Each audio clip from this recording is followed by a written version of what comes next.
Assalamualaikum guys, welcome to my channel. Okay guys, kali ini kita akan sembang berkenaan pemain baru untuk skuad Harimau Malaya.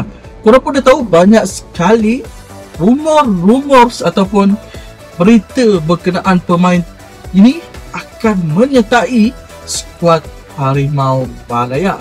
Tetapi guys, aku rasa berita kali ini memang sahih.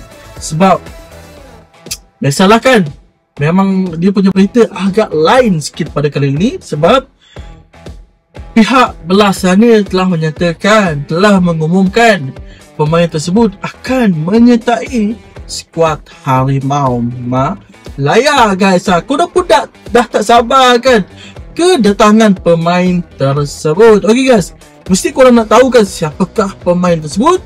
Sebelum aku nak lanjut video ni, seperti biasa, aku nak minta korang like, aku nak minta korang komen, aku nak minta korang subscribe video aku supaya aku lebih semangat membuat video yang akan datang guys. Apa tunggu lagi? Layan video ni sampai habis. Check it out.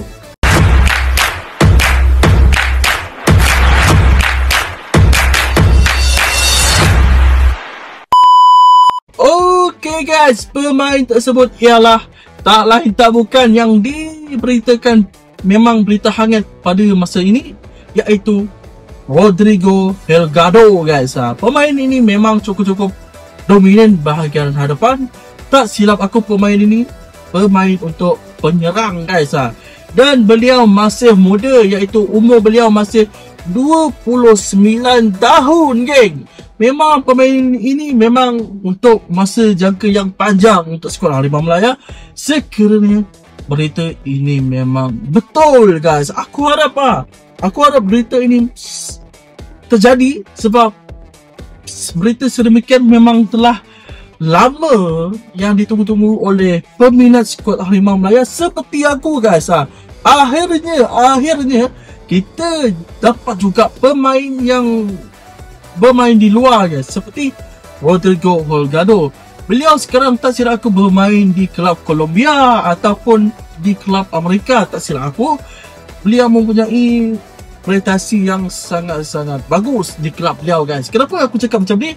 Korang pun boleh tengok dia punya prestasi di kelab beliau memang cukup garang untuk menjaringkan gol guys. Lagipun beliau masih muda. Memang prospek untuk skuad Harimau Malaya memang cukup bagus. Sebab sekarang kita tidak mempunyai striker yang kita pun mengharapkan kedatangan beliau menyumbangkan gol banyak ataupun menyumbangkan perkara positif. Sebab kita sekarang kurang, iaitu striker untuk menjaringkan gol guys. Aku harap kedatangan beliau memberi perkara positif ataupun memberi impak yang positif untuk skuad Harimau Malaya.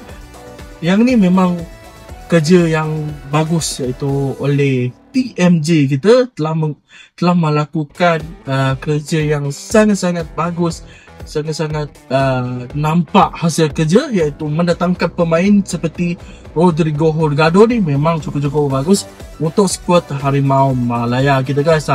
Korang berminat ataupun setuju berkenaan pemain ini, korang boleh komen di bawah.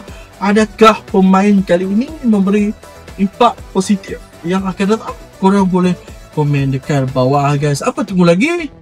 Okay guys, itu saja video kali ini. Dan jangan lupa like, jangan lupa subscribe, dan jangan lupa komen dekat bawah. Adakah korang setuju atau tidak kedatangan pemain kali ini guys? Dan itu saja video kali ini. Bye bye. Assalamualaikum.